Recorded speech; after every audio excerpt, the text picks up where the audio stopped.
mis torturados oídos resuenan incesantemente un chirrido y un aleteo de pesadilla, y un breve ladrido lejano como el de un gigantesco sabueso. No es un sueño, y temo que ni siquiera sea locura, ya que son muchas las cosas que me han sucedido para que pueda permitirme esas misericordiosas dudas. Saint John es un cadáver destrozado. Únicamente yo sé por qué, y la índole de mi conocimiento es tal que estoy a punto de saltarme la tapa de los sesos por miedo a ser destrozado del mismo modo. En los oscuros e interminables pasillos de la horrible fantasía vagabundea Némesis, la diosa de la venganza negra y disforme que me conduce a aniquilarme a mí mismo. Que perdone el cielo la locura y la morbosidad que atrajeron sobre nosotros tan monstruosa suerte. Hartos ya con los tópicos de un mundo prosaico, donde incluso los placeres del romance y de la aventura pierden rápidamente su atractivo, Saint John y yo habíamos seguido con entusiasmo todos los movimientos estéticos e intelectuales que prometían terminar con nuestro insoportable aburrimiento. Los enigmas de los simbolistas y los éxtasis de los prerrafaelistas fueron nuestros en su época, pero cada nueva moda quedaba vaciada demasiado pronto de su atrayente novedad. Nos apoyamos en la sombría filosofía de los decadentes, y a ella nos dedicamos aumentando paulatinamente la profundidad y el diabolismo de nuestras penetraciones. Baudelaire y Huysmans no tardaron en hacerse pesados, hasta que finalmente no quedó ante nosotros más camino que el de los estímulos directos provocados por anormales experiencias y aventuras personales. Aquella espantosa necesidad de emociones nos condujo eventualmente por el detestable sendero que incluso en mi actual estado de desesperación menciono con vergüenza y timidez, el odioso sendero de los saqueadores de tumbas. No puedo revelar los detalles de nuestras impresionantes expediciones, ni catalogar siquiera en parte el valor de los trofeos que adornaban el anónimo museo que preparamos en la enorme casa donde vivíamos Saint John y yo, solos y sin criados. Nuestro museo era un lugar sacrílego, increíble, donde con el gusto satánico de neuróticos dilettanti habíamos reunido un universo de terror y de putrefacción para excitar nuestras viciosas sensibilidades. Era una estancia secreta, subterránea, donde unos enormes demonios alados esculpidos en basalto y ónice vomitaban por sus bocas abiertas una extraña luz verdosa y anaranjada, en tanto que unas tuberías ocultas hacían llegar hasta nosotros los olores que nuestro estado de ánimo apetecía, a veces el aroma de pálidos lirios fúnebres, a veces el narcótico incienso de unos funerales en un imaginario templo oriental y a veces, como me estremezco al recordarlo, la espantosa fetidez de una tumba descubierta. Alrededor de las paredes de aquella repulsiva estancia había féretros de antiguas momias, alternando con hermosos cadáveres que tenían una apariencia de vida, perfectamente embalsamados por el arte del moderno taxidermista, y con lápidas mortuorias arrancadas de los cementerios más antiguos del mundo. Aquí y allá, unas hornacinas contenían cráneos de todas las formas y cabezas conservadas en diversas fases de descomposición. Allí podían encontrarse las podridas y calvas coronillas de famosos nobles y las tiernas cabecitas doradas de niños recién enterrados. Había allí estatuas y cuadros, todos de temas perversos y algunos realizados por Saint John y por mí mismo. Un portafolio cerrado, encuadernado con piel humana curtida, contenía ciertos dibujos atribuidos a Goya y que el artista no se había atrevido a publicar. Había allí nauseabundos instrumentos musicales, de cuerda, de metal y de viento, en los cuales Saint John y yo producíamos a veces disonancias de exquisita morbosidad y diabólica lividez. Y en una multitud de armarios de caoba reposaba la más increíble colección de objetos sepulcrales, nunca reunidos por la locura y perversión humanas. Acerca de esa colección debo guardar un especial silencio. Afortunadamente, tuve el valor de destruirla mucho antes de pensar en destruirme a mí mismo. Las expediciones, en el curso de las cuales recogíamos nuestros nefandos tesoros, eran siempre memorables acontecimientos desde el punto de vista artístico. No éramos vulgares vampiros, sino que trabajábamos únicamente bajo determinadas condiciones de humor, paisaje, medio ambiente, tiempo, estación del año y claridad lunar. Aquellos pasatiempos eran para nosotros la forma más exquisita de expresión estética, y concedíamos a sus detalles un minucioso cuidado técnico. Una hora inadecuada, un pobre efecto de luz o una torpe manipulación del húmedo césped, destruían para nosotros la extasiante sensación que acompañaba a la exhumación de algún ominoso secreto de la Tierra. Nuestra búsqueda de nuevos escenarios y condiciones excitantes era febril e insaciable. San John abría siempre la marcha, y fue él quien descubrió el maldito lugar que acarreó sobre nosotros una espantosa e inevitable fatalidad. Qué desdichado destino nos atrajo hasta aquel horrible cementerio holandés. Creo que fue el oscuro rumor, la leyenda acerca de alguien que llevaba enterrado allí 5 siglos. Alguien que en su época fue un saqueador de tumbas y había robado un valioso objeto del sepulcro de un poderoso. Recuerdo la escena en aquellos momentos finales. La pálida luna otoñal sobre las tumbas, proyectando sombras alargadas y horribles. Los grotescos árboles, cuyas ramas descendían tristemente hasta unirse con el descuidado césped y las estropeadas losas. Las legiones de murciélagos que volaban contra la luna. La antigua capilla cubierta de hiedra y apuntando con un dedo espectral al pálido cielo. Los fosforescentes insectos que danzaban como fuegos fatuos bajo las tejas de un alejado rincón. Los olores a moho, a vegetación y a cosas menos explicables que se mezclaban débilmente con la brisa nocturna procedente de lejanos mares y pantanos. Y, lo peor de todo, el triste aullido de algún gigantesco sabueso al cual no podíamos ver ni situar de un modo concreto. Al oírlo nos estremecimos, recordando las leyendas de los campesinos, ya que el hombre que tratábamos de localizar había sido encontrado hacía siglos en aquel mismo lugar, destrozado por las zarpas y los colmillos de un execrable animal. Recuerdo cómo excavamos la tumba del vampiro con nuestras azadas, y cómo nos estremecimos ante el cuadro de nosotros mismos, la tumba, la pálida luna vigilante, las horribles sombras, los grotescos árboles, los murciélagos, la antigua capilla, los danzantes fuegos fatuos, los nauseabundos olores, la gimiente brisa nocturna y el extraño aullido cuya existencia objetiva apenas podíamos estar seguros. Luego, nuestros azadones chocaron contra una sustancia dura, y no tardamos en descubrir una enmohecida caja de forma oblonga. Era increíblemente recia, pero tan vieja que finalmente conseguimos abrirla y regalar nuestros ojos con su contenido. Mucho, sorprendentemente mucho, era lo que quedaba del cadáver a pesar de los 500 años transcurridos. El esqueleto, aunque aplastado en algunos lugares por las mandíbulas de la cosa que le había producido la muerte, se mantenía unido con asombrosa firmeza, y nos inclinamos sobre el descarnado cráneo con sus largos dientes y sus cuencas vacías, en las cuales habían brillado unos ojos con una fiebre semejante a la nuestra. En el ataúd había un amuleto de exótico diseño que, al parecer, estuvo colgado del cuello del durmiente. Representaba a un sabueso alado o a una esfinge con un rostro semicanino y estaba exquisitamente tallado al antiguo gusto oriental en un pequeño trozo de jade verde. La expresión de sus rasgos era sumamente repulsiva, sugeridora de muerte, de bestialidad y de odio.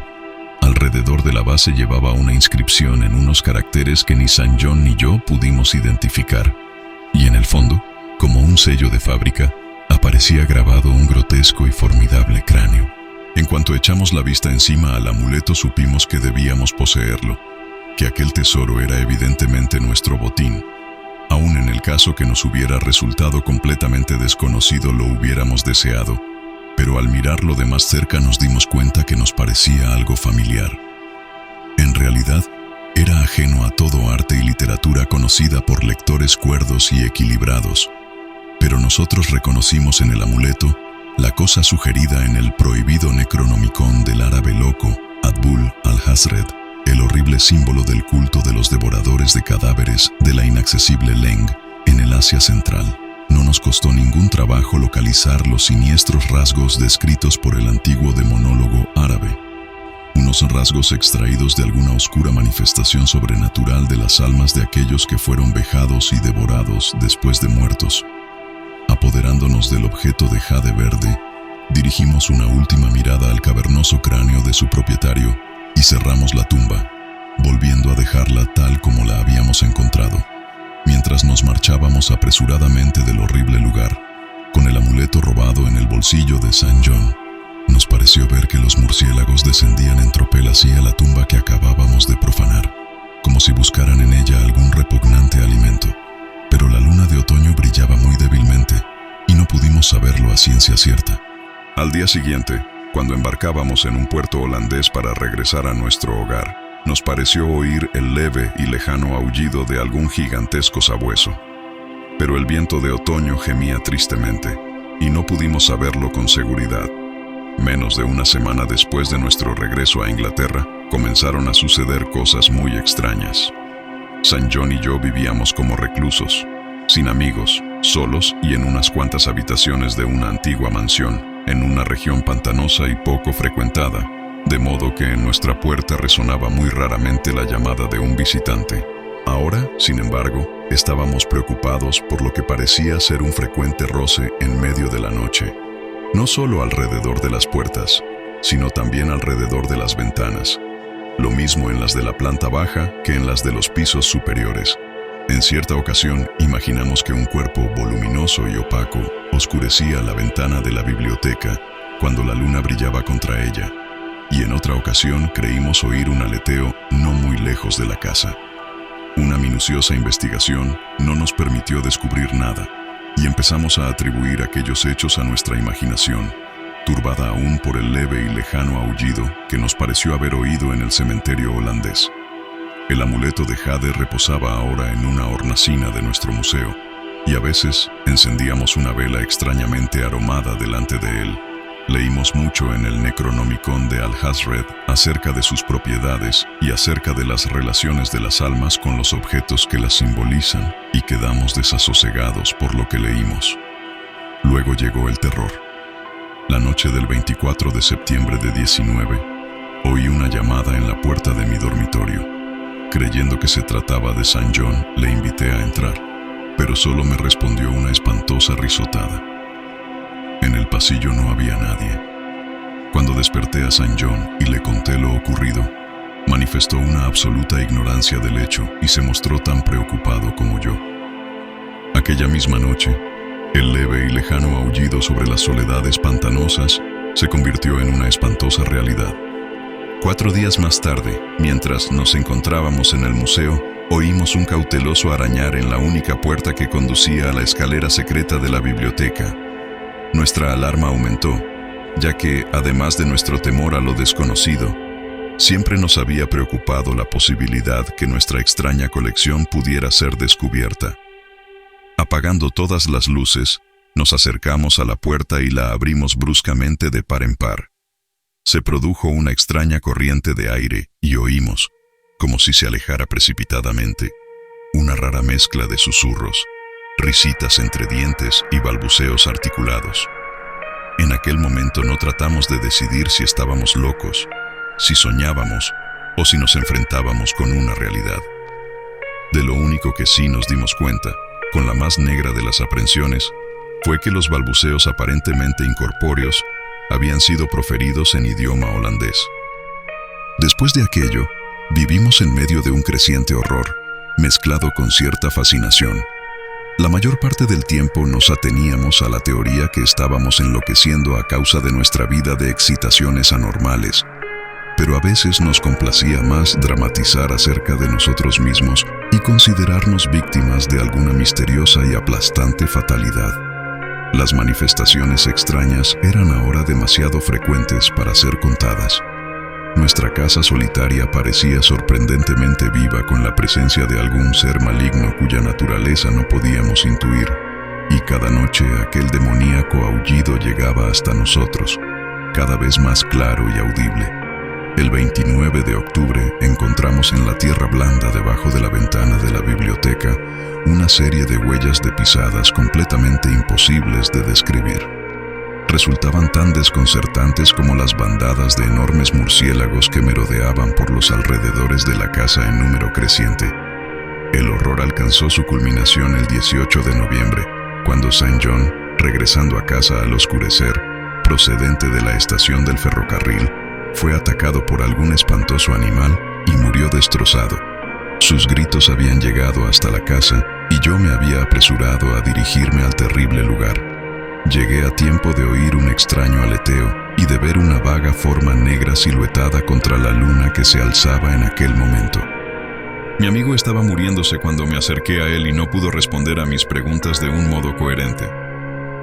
Lo único que hizo fue susurrar: el amuleto, aquel maldito amuleto. Y exhaló el último suspiro, convertido en una masa inerte de carne lacerada.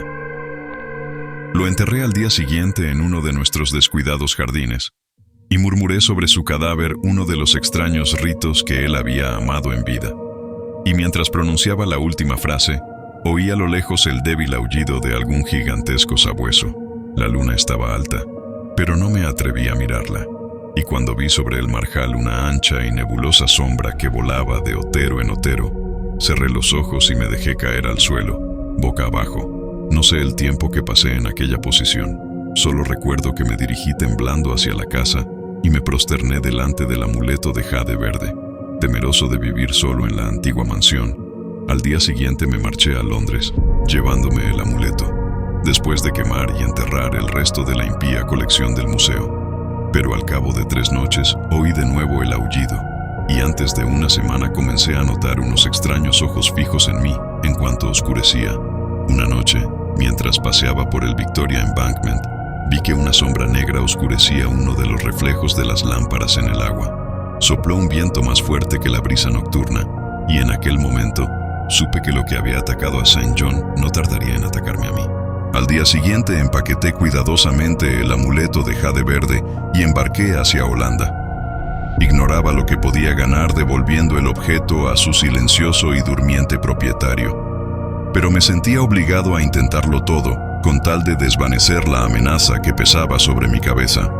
Lo que pudiera ser el sabueso y los motivos para que me hubiera perseguido eran preguntas todavía vagas, pero yo había oído por primera vez el aullido en aquel antiguo cementerio, y todos los acontecimientos subsiguientes, incluido el moribundo susurro de St. John, habían servido para relacionar la maldición con el robo del amuleto. En consecuencia, me hundí en los abismos de la desesperación cuando, en una posada de Rotterdam, descubrí que los ladrones me habían despojado de aquel único medio de salvación.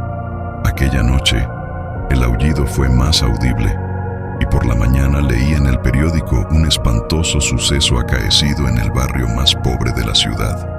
En una miserable vivienda habitada por unos ladrones, toda una familia había sido despedazada por un animal desconocido que no dejó ningún rastro. Los vecinos habían oído durante toda la noche un leve, profundo e insistente sonido, semejante al aullido de un gigantesco sabueso.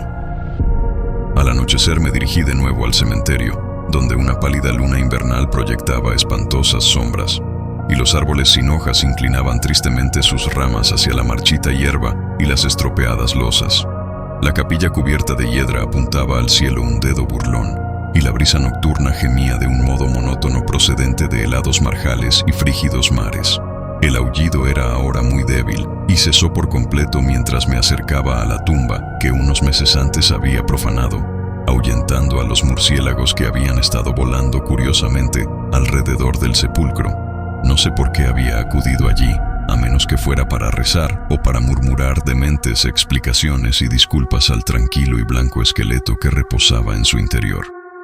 Pero cualesquiera que fueran mis motivos, ataqué el suelo medio helado con una desesperación parcialmente mía y parcialmente de una voluntad dominante ajena a mí mismo. La excavación resultó mucho más fácil de lo que había esperado, aunque en un momento determinado me encontré con una extraña interrupción. Un esquelético buitre descendió del frío cielo y picoteó frenéticamente en la tierra de la tumba hasta que lo maté con un golpe de azada. Finalmente dejé al descubierto la caja oblonga y saqué la enmohecida tapa.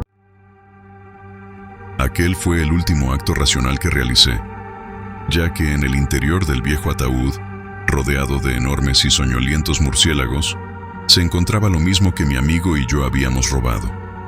Pero ahora no estaba limpio y tranquilo como lo habíamos visto entonces, sino cubierto de sangre reseca y de jirones de carne y de pelo, mirándome fijamente con sus cuencas fosforescentes. Sus colmillos ensangrentados brillaban en su boca entreabierta en un rictus burlón, como si se mofara de mi inevitable ruina. y cuando aquellas mandíbulas dieron paso a un sardónico aullido, semejante al de un gigantesco sabueso, y vi que en sus sucias garras empuñaba el perdido y fatal amuleto de jade verde, eché a correr, gritando estúpidamente, hasta que mis gritos se disolvieron en estallidos de risa histérica. La locura cabalga a lomos del viento, garras y colmillos afilados en siglos de cadáveres, la muerte en una bacanal de murciélagos procedentes de las ruinas de los templos enterrados de Belial. Ahora, a medida que oigo mejor el aullido de la descarnada monstruosidad y el maldito aleteo resuena cada vez más cercano, yo me hundo con mi revólver en el olvido, mi único refugio contra lo desconocido.